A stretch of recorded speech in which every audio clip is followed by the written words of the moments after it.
মই গুৱাহাটীৰ পৰা আহিছোঁ। মোৰ ল'ৰাই খেলিছে ইয়াত। ইয়াত আহি খুবেই ভাল লাগিছে। ইয়াত প্ৰতিটো বস্তুতে ধুনীয়াকৈ অৰ্গেনাইজ কৰিছে। সকলো বস্তুৱে বহুত ধুনীয়াকৈ অৰ্গেনাইজ কৰা হৈছে। মেনেজমেণ্ট বহুত ভাল হৈছে আৰু আমি ইয়াত আহি বহুত বেছি হেপ্পী হৈছোঁ। অৰ্থাৎ 5 এপ্ৰিলৰ পৰা 9 এপ্ৰিললৈকে ছদিনীয়াকৈ সৰ্বভাৰতীয় মুকলি প্ৰাইজমণি ফিডে ৰেচিং টুৰ্ণামেণ্ট পাতিছোঁ। 2023 চনত আমি আয়োজন কৰিছিলোঁ। এইবাৰ সৰ্বভাৰতীয় পৰ্যায়ত আয়োজন কৰিছোঁ আৰু সৰ্বভাৰতীয় পৰ্যায় বুলি কোৱাৰ লগে লগে পশ্চিমবংগ, বিহাৰ, মণিপুৰ, অৰুণাচল বিভিন্ন খেলুৱৈ আহিছে। ইতিমধ্যে 212জন খেলুৱৈ খেলখন খেলি আছে।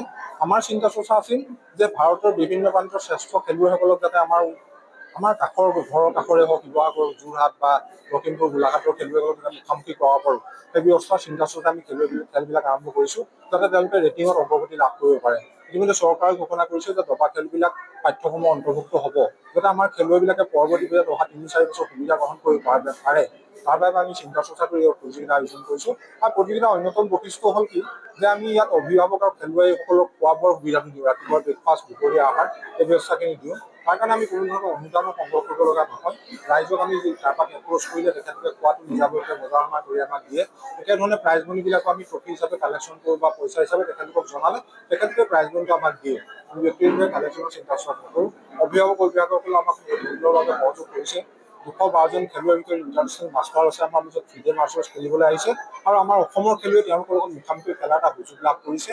যিসকল কমিটিৰ সদস্য আছে, ডাক্তৰ প্ৰশান্ত শৰ্মা, ভাৰত শৰ্মা, অশ্বিনী, দত্ত ঘোষ, ৰাণা সিং ডাঙৰীয়া বা অভিভাৱকক আমি সকলোকে ধন্যবাদ জ্ঞাপন কৰিছোঁ আৰু শিৱসাগৰ মিডিয়াক আমি ধন্যবাদ জ্ঞাপন কৰিছোঁ, যাতে এনেকুৱা এখন খেল আমাক অনুষ্ঠিত সুযোগ আৰু সুবিধা প্ৰদান কৰিছে আৰু অহা বছৰ ইয়াতকৈ যাতে বৃহৎ পৰিসৰত আমি খেলখন আয়োজন কৰিব পাৰোঁ, তাৰ বাবে সকলোৰে সহযোগিতা আমি কামনা কৰিম।